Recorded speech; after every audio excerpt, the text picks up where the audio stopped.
Bonjour, bienvenue dans ce journal des Outre-mer. À la une, l'arrivée de Gérald Darmanin en Nouvelle-Calédonie pour 4 jours d'une visite cruciale. L'enjeu majeur pour le ministre des Outre-mer est d'avancer sur le dossier du futur statut constitutionnel de l'archipel. Problématique abordée dès son arrivée avec la présentation d'un bilan de l'accord de Nouméa en présence des élus indépendantistes et non indépendantistes. Mais tout l'enjeu sera d'aboutir à un consensus sur place des Voyons-Nasson.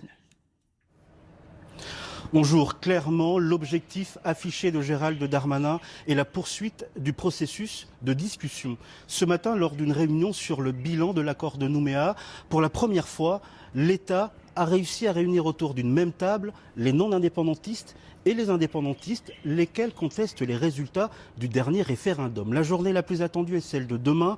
Le ministre va faire des propositions sur des sujets qui fâchent. Exemple, le gel du corps électoral pour les élections locales. Pour les indépendantistes, pas question de revenir sur ce corps électoral. Pour les non-indépendantistes, au contraire, il faut l'ouvrir. Voilà, le ministre a 4 jours pour convaincre. Le ministre qui a d'ailleurs interpellé les indépendantistes, il souhaite que cette fois les discussions avancent vraiment. On l'écoute. Pour danser le tango, il faut être deux. Donc l'État, il est prêt. Ça fait 3 fois qu'on vient, 5 fois qu'on les reçoit. On a écrit une lettre, on a écrit ce qu'on voulait. Bon, va venir le moment où on va devoir décider sans les Calédoniens. Et ça va être dommage parce que c'est le consensus qui fait avancer les choses, vous le savez bien.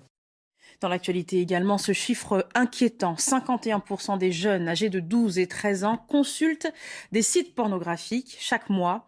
Résultat d'une étude de l'ARCOM, l'autorité de régulation de la communication audiovisuelle et numérique. Dans les Outre-mer, le constat n'est pas différent. Exemple en Polynésie, Kaline Liénard et Jérôme Lee. Elle me dit, mais papa, à partir de la 6e, les gamins qui ont 11-12 ans, les garçons surtout, mais quasiment tous, ils ont été sur des sites porno. Et ils en parlent, et ils rigolent, et ils se montrent des trucs, voilà. Le constat alarmant d'un parent en Polynésie, il rejoint les résultats de cette étude réalisée dans l'Hexagone. Un garçon sur 2 et une fille sur 3 âgés de 12 à 13 ans consultent des sites pornographiques. C'est des amis qui engagent la conversation et puis après, on parle de ça, quoi. Si y a déjà une personne qui a regardé, avec s'ils étaient plusieurs ou pas. Je connais des personnes qui ont 11 ans et qui ont déjà regardé et tout. Un accès facilité avec l'avènement d'Internet, en témoigne ce chiffre encore plus alarmant. 3/4 des moins de 18 ans utilisent leur téléphone portable pour se rendre sur des sites à caractère pornographique. C'est quand ça passe les publicités, c'est là, ça nous donne envie d'aller visiter ces genres de sites. Les publicités, vous les voyez où? Dessus Google, sur les applications. Hein. Et après, vous avez juste à cliquer sur la pub pour consulter le site? Oui, des fois on nous envoie des amis sur Messenger ou sur Face. Les applications, après du coup, on va visiter. Ouais. Après, des fois, c'est des jeux de pornographie. Après, nous, on va y jouer. Sexualité brutale et violente qui prône l'image d'une femme-objet soumise et d'un homme macho dominant, la pornographie a des conséquences désastreuses sur le développement affectif des ados. Alors pour les protéger, il faut communiquer. Le dialogue, il doit être, entre parents et enfants, il doit être précoce. C'est-à-dire qu'on doit pouvoir discuter de tout ça. Alors pas dans les détails sur la sexualité, mais sur ce que c'est que la vie affective, ce que c'est qu'une relation amoureuse, ce que c'est que ce que ça entraîne. On doit parler aussi des addictions, des dangers des addictions, etc., etc. Pour aider les parents à libérer la parole chez leurs enfants et à briser les tabous autour de la sexualité, il existe plusieurs sites comme onsexprime.fr et jeprotègemonenfant.gouv.fr. À l'approche de la fête des mères, les fleuristes se préparent pour ce qui représente le plus grand rendez-vous commercial de l'année. En Martinique, les compositions locales sont les plus recherchées. Conséquence, les 3 seuls producteurs d'essence pays peinent à satisfaire la demande. Edilia Eugène Mormin, Stéphane Petitfrère. Ce champ d'alpinia a fleuri juste à temps pour la récolte de la fête des mères. La production, épargnée par les aléas climatiques, est particulièrement sollicitée cette année. Les clients savent bien que ce sont des vélos qui se gardent entre 15 jours et 3 semaines quand même sur une bonne durée quand même. Mais bon, par contre, malheureusement, nous n'avons pas suffisamment de produits martiniquais pour faire vraiment la consommation martiniquaise. Toutes les tiges cueillies sont déjà réservées. Celles-ci partiront sous forme de composition dans une grande surface du centre de l'île. Alors nous allons mettre des roses de porcelaine, des balisiers, des alpinias, des héliconias et les anthoïums mélangés. C'est ça, ça serait des bouquets variés. Le grand public est demandeur. Ce fleuriste en est conscient. Il a disposé ses compositions locales en tête de gondole. Mais en réalité, elles ne représentent que 10% des ventes de la boutique, soit à peine 3000 tiges à vendre contre 30 000 tiges de fleurs importées. La sécheresse a été très difficile cette année. Il y a moins de fleurs que d'habitude, donc on est obligé de compléter l'offre avec plus de fleurs qui nous viennent de l'extérieur. Pour composer son petit stock, le fleuriste a dû faire appel à 7 fournisseurs locaux différents.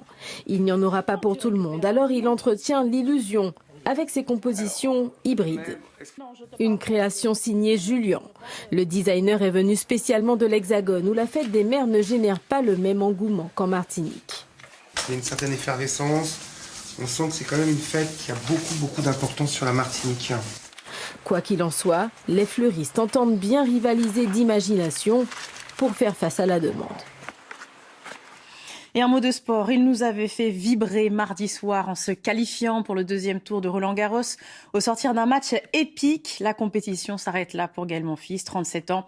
Blessé au poignet, l'Antillais a déclaré forfait. Et puis, 4 ultramarins sont appelés en équipe de France de football. Le Guyanais Mike Maignan et les Guadeloupéens Christopher Nkunku, Marcus Thuram et Kingsley Coman.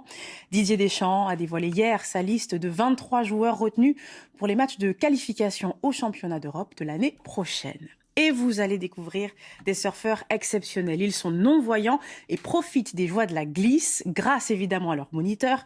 Ils étaient 3 à bénéficier de cette sortie en mer. Mélanie Gamblin, Aliho et Tefa Afana.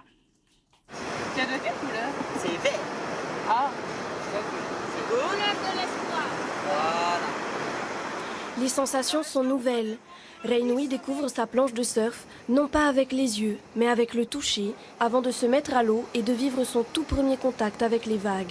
D'abord j'ai eu peur et ensuite ça s'est bien passé parce que au moins Ken et Alix m'expliquent bien les choses.